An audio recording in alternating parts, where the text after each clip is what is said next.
Hello everyone.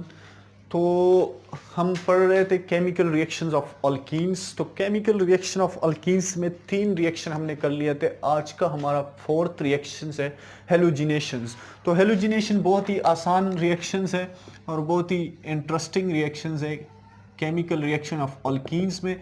Halogenation कौन सा reaction होगा? सिंपली हम कहते हैं addition of halogens, addition of halogens to alkenes is called halogenations. Halogens हमारे पास 7 ग्रुप के जो एलिमेंट्स हैं, क्लोरीन, ब्रोमीन, आयोडीन और फ्लोरीन। अब इसमें मैंने इसको इस तरह इसलिए लिख लिया कि जो हमारे पास हेलोजेंस हैं, इस हेलोजेंस को बाद में मैंने रिएक्टिविटी ऑर्डर भी इस तरह देना होगा। तो ये एडिशन ऑफ हेलोजेंस आ गया। अब रिएक्शन हमारे पास क्या होगा? रिएक्शन हमारे पास जर्नल रिएक्शन में लिखता हूं alkenes plus halogens, solvent, inert solvent. ये जनरल रिएक्शन में लिख रहा हूं। इनर्ट सॉल्वेंट, टेम्परेचर हमारे पास होगा रूम टेम्परेचर, ठीक है। प्रोडक्ट हमारे पास क्या बनेगा? Haloalkanes, haloalkanes. अब हम हेलोजेंस की बात करते हैं, अल्कीन्स हेलोजेंस की बात करते हैं। तो हेलोजेंस जो हमारे पास है उसका मैं डायरेक्टली यहाँ पे रिएक्टिविटी ऑर्डर लिखता हूँ, Cl2, Br2, I2 और F2। अब इसमें बात यह है कि होना ये चाहिए था कि ये I सबसे ज़्यादा रिएक्टिव होता, उसके बाद या फ्लोरीन होता, लेकिन ये जो I है ये अनस्टेबल होता है, या हम कहते हैं कि ये हमारे पास जो अनफेवरेबल इक्विलिब्रियम काज कर देता है, अनफेवरेबल इक्विलिब्रियम, इसलिए इसको यूज़ नहीं किया जाता, ये सुटेबल नहीं है। जो फ्लोरीन है ये बहुत ही वाइग्रसली रिएक्ट करता है, वाइग्रसली रिएक्ट करता है।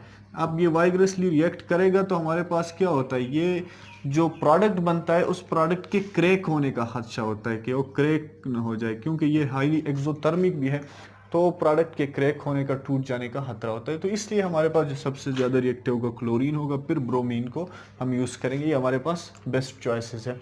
तो इनर्ट सॉल्वेंट कौन सा यूज़ हो सकता है? मतलब जो हमारे पास CCl4 है, इसके अंदर ये यूज़ होगा, कार्बन टेट्राक्लोराइड। प्रोडक्ट हमारे पास हेलो अल्केन्स होगा, मतलब अल्काइल हैलाइड्स का प्रोडक्ट बनेगा।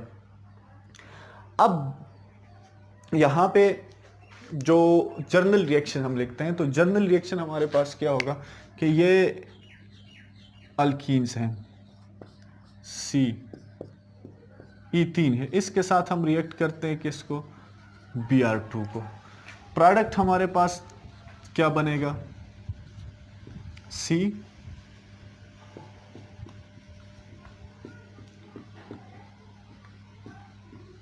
ये हमारे पास प्रोडक्ट बनेगा। अब ये जो प्रोडक्ट है इसको हम नाम दे देते हैं वेसिनल डाई ब्रोमाइड, वेसिनल डाइब्रोमाइड।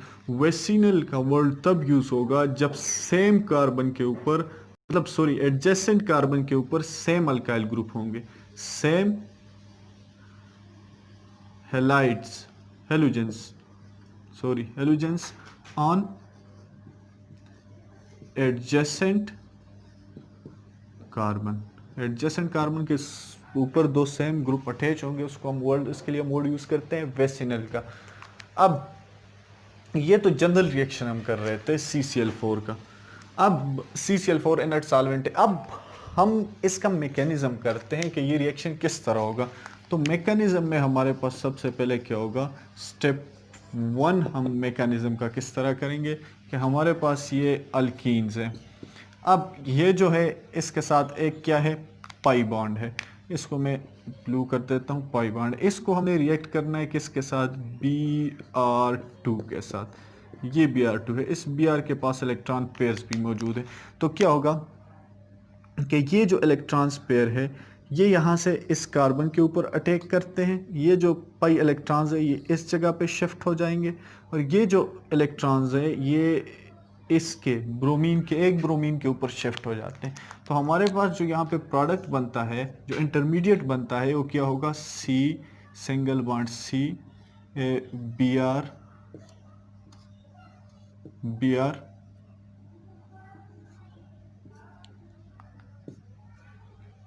अब एक ये प्लस यहाँ पे ये Br नेगेटिव यहाँ से निकल गया, बस वहाँ पे लिखने की ज़रूरत नहीं। तो ये बन गया। अब ये हमारे पास क्या है, इसको हम कहते हैं साइक्लिक हेलोनियम आयन बन गया। साइक्लिक हेलोनियम आयन बन गया, साइक्लिक फॉर्म के अंदर आ गया। अब क्या होगा कि ये जो ब्रोमीन एक हमारे पास था Br नेगेटिव न्यूक्लियोफाइल के तौर पे, अब ये एक्ट करेगा एज ए न्यूक्लियोफाइल, और सेकंड स्टेप के अंदर ये रिएक्ट करेगा डायरेक्टली किसके ऊपर, एक कार्बन के ऊपर, लेकिन अटैक जो होगी वो बैक साइड से होगी। अब स्टेप 2 में क्या होगा कि जो सी हमारे पास साइक्लिक हेलोनियम आयन है Br, इसके साथ हमने रिएक्ट करना है किसको, Br नेगेटिव को बैक साइड से स्टेप 2 में। तो ये इस कार्बन के ऊपर अटैक करेगा, जब ये इस कार्बन के ऊपर अटैक करेगा तो ये वाला बॉन्ड इस ब्रोमीन के ऊपर शिफ्ट हो जाएगा, और ये प्रोडक्ट हमारे पास क्या बनेगा, एक Br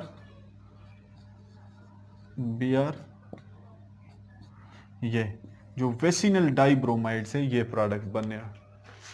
अब इसमें से एक मसला है कि ये रिएक्शन जो है, ये रिएक्शन रूम टेम्परेचर के अंदर प्रोसीड होगा। ये हमारे पास वेसिनल डाइब्रोमाइड्स बन गया। अब ये जो रिएक्शन है ये रूम टेम्परेचर के होगा। अगर इस रिएक्शन का टेम्परेचर 400 से डिग्री सेंटीग्रेड से अबव जाता है तो फिर यहाँ पे एडिशन नहीं होगी बल्कि सब्स्टिट्यूशन होगी। और सब्स्टिट्यूशन किस तरह होगी कि जो एलाइलिक हाइड्रोजन है उस एलाइलिक हाइड्रोजन की सब्स्टिट्यूशन होगी, और प्रोडक्ट हमारे पास जो सब्स्टिट्यूटेड प्रोडक्ट बनेगा as compared to addition product. तो किस तरह जनरली हम जल्दी जल्दी उस रिएक्शन को कर लेते हैं कि ये वाला सब्स्टिट्यूशन प्रोडक्ट किस तरह बनेगा।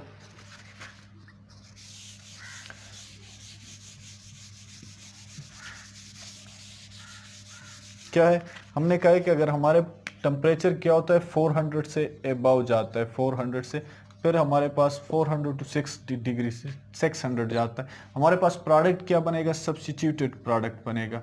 मतलब हमारे पास क्या होगी, सब्स्टिट्यूटेड प्रोडक्ट बनेगा, और एलाइलिक हाइड्रोजन जो है, एलाइलिक हाइड्रोजन वो सब्स्टिट्यूट होगा। एलाइलिक हाइड्रोजन कौन सा होता है, मतलब जो डबली बॉन्डेड कार्बन के साथ एडजेसेंट कार्बन है वो एलाइलिक कार्बन है, और उसके पास जो हाइड्रोजन होगा वो एलाइलिक हाइड्रोजन होगा, CH